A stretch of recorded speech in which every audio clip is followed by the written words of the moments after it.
Wanasema katika hali ambayo ni ya kushangaza, tunasema ni hali ya kushangaza kwa sababu haikuwa matarajio siku ya leo ya Jumatano Young Africans kuzindua jezi zao mpya.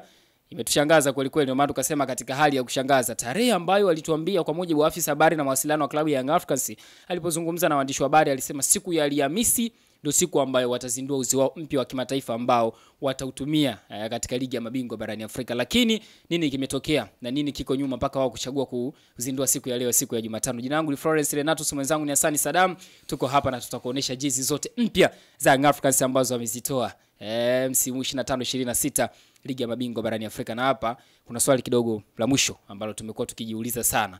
Nawe pia utapata nafasi ya kuandika chochote ambacho unakifikiria. Unapofika swala la kuona kitu ni kizuri au kibaya, hiyo ni swala la macho yako. Hiyo hatuwezi kuingilia kabisa.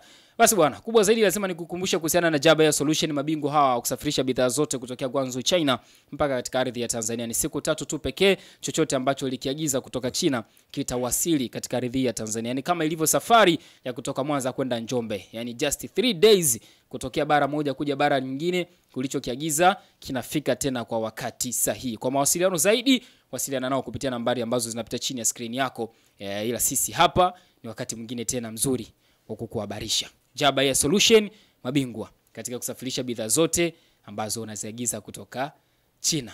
Karibu ndani ya Dar Sports. Uko vizuri? Msimu uliopita klabu ya Arsenal msimu nafikiri ilizindua zile jezi za mwaka 1992 wakazirudisha katika matumizi ya mwaka. Ongeza sauti kidogo. Nilikuwa nakwambia kwamba mwaka jezi zilizotumika mwaka 1992 za klabu ya Arsenal zirudisha katika matumizi ya mwaka. Ongeza sauti kidogo. Nilikuwa nakwambia kwamba mwaka jezi zilizotumika mwaka 1992 za klabu ya Arsenal zimerudishwa msimu huu.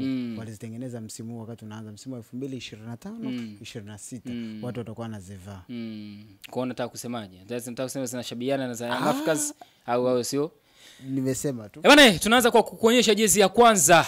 Hii ni jezi ya nyumbani ambayo Young Africans wanakwenda kuitumia siku ya Jumamosi. Nadhani watafanya hivyo kwa sababu watakuwa katika uwanja wa nyumbani kwa maana New Amani Complex kule visiwani Zanzibar. Hiyo ndio jezi ya kijani, jezi mpya hiyo ya Young Africans. Jezi mpya ya Young Africans. Jezi mpya ya Young Africans. Ndio ya msimu. Umepita kwenye uwanja wa Committee pale, uwanja wa Committee wa Young Africans. Nimepita na nimesoma vizuri. Watu kama hawajazipokea vizuri, kuna waliozipokea. Baadhi ya watu sio. Baadhi, yes, ndio maana nikasema kuna watu wamezipokea vizuri, wameweka comment zao nzuri, lakini kuna baadhi kila mtu anawaambia bora tusubiri mwakani. Sawa. Tusubiri mwakani. Kwamba mwaka huu imeshashindikana. Yes, wanakuambia tusubiri mwakani. Wanasema jezi, kuna mmoja ameandika akasema ni jezi ni nzuri, lakini mwakani atafute designer mwingine. Wale kasema jezi ni nzuri afu lakini kasema wale mmoja amepiga pakome hapo kizoom vizuri, unaona designer mwingine. Kuna designing kidogo imefanyika. Ukiangalia kuna kama kibendera cha taifa kwenye kola pale, ukikiangalia maana nimeona nyeusi pale, njano, kijani, labda blue tu ndio imekosekana. Ukiingia kwenye nembo pale, nembo imetengenezwa kwenye mfano wa gold. Pembeni ipo haya, katikati uko SportPesa, pembeni uko GSM, manake zimetengenezwa na GSM. Ndio. Si ndio? Ndio. Kwa hiyo maana kila mtu ana comment yake kutokana na alivyotazama. Na umeanza vizuri, na umeanza vizuri. Muonekano wa kitu sio wewe. Yaani sio kila mtu ana muonekano wake atakavyo akitazama kitu. Uzuri wa kitu anakipima yule anayekifanyaje? Anayekitazama. Kwa hiyo mtu anaweza kusema kaangalia akasema jezi ni mbaya, lakini kuna mwingine akaitazama akasema jezi ni nini? Ni nzuri. Kwa hiyo swala la mtazamo wa jezi unamwacha kila mtu anakuwa na uwanja wake binafsi wa yeye kuamua jezi ni mbaya au ni nzuri. Kwa hiyo uruhusi kuingilia maamuzi ya mtu kutokana na atakavyoitazama. Kwa kila mtu kuna namna alivyoitazama hiyo jezi ya kwanza ambayo ataitumia kama jezi ya kijani hiyo. Yes, jezi ya kijani. Umeona Pedro pako mezuzua akapendeza kweli kweli.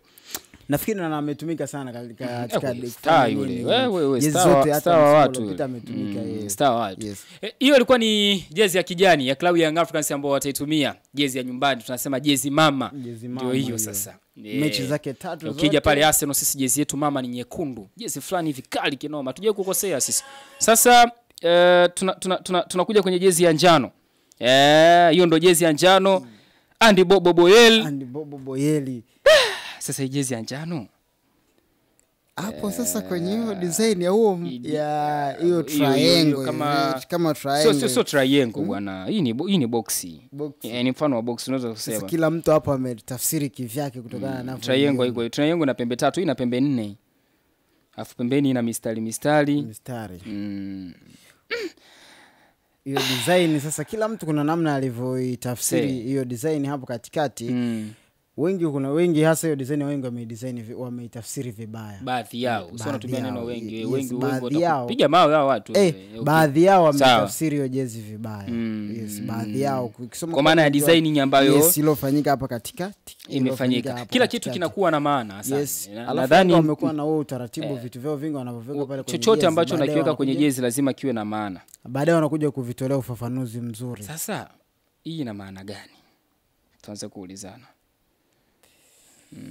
Kweli mbunifu akabuni kwamba kitu cha pembe 3 cha pembe 4. Tujaribu kwenye historia ya klabu ya Yanga hamna kitu cha design kama hiyo. Labda lazima itakuwa imebeba maana nyingine. Labda baadaye kama wana ule utaratibu wa kutolea watakuja tutolee ufafanuzi wa jezi kama jezi zile za msimu huu walitoa ufafanuzi. Walikuwa wanajua nini ambacho wanakifanya, lakini naona ni mistari tu imetengenezwa pale katikati. Ndio. Ukiangalia njano imekolea sana katikati, lakini pembeni kuna ile njano ambayo haijakolea sana na kuna kama zile watu waliosoma geography wanazijua zile. Tunasema contour lines. Contour lines. Tunasema contour lines that never meet. Kwa tunaweza tukasema kama hizo. Ndio. Bana mistari ambayo haiwezi kukutana kabisa. Hizo ndio jezi za njano za klabu ya Young Africans. Hivyo ndivyo ambavyo zinaonekana. Sio kasema Dada Sports mna uhakika ndio hizi jezi ndio hizo. Kama unahitaji kuamini nenda pale kwenye akaunti za Young Africans wamepost wenyewe, labda atokee mtu amehaki akaunti zao akawa amevujisha hivi, kwa sababu maana nikasema hii ni breaking news. Wametusurprise. Walisema Alhamis alafu Jumatano wanaleta wanatua mara ghafla. Ukiangalia kwenye page ya Yanga pale niliona Pedro Pacome Zuzua alifika kama akafungua box muda akaambia wananchi tayari. Sasa nikajusa tayari nini. Baadaye ndo mzigo hapo wa jezi. Sawa.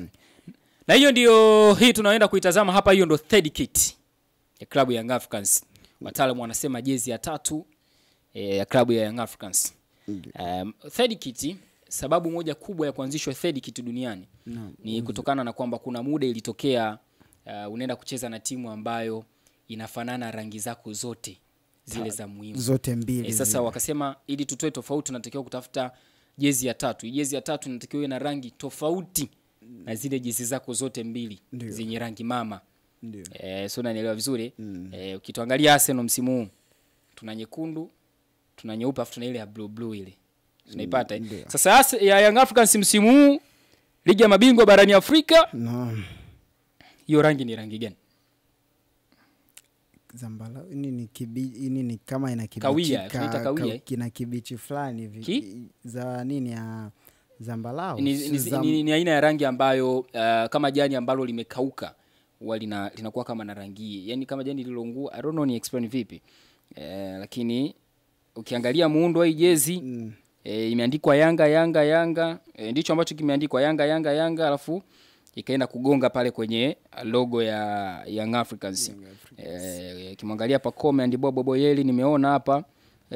Hivyo ndivyo ambavyo muundo wao wametengeneza msimu. Moja ya kitu ambacho kimefanana katika jezi zote ni kwenye mtindo wa kola ya jezi. Yes. Kama umeangalia vizuri. Ndio. Mtindo wa kola ya jezi yao zote zinafanana. Zote tatu. Ndio. Zinafanana. Sasa jezi ni nzuri, ni mbaya, za kawaida. Kwako wewe Hassan Saddam. Kila mtu ana mtazamo wake. Sasa si wa kwako? Wa kwangu.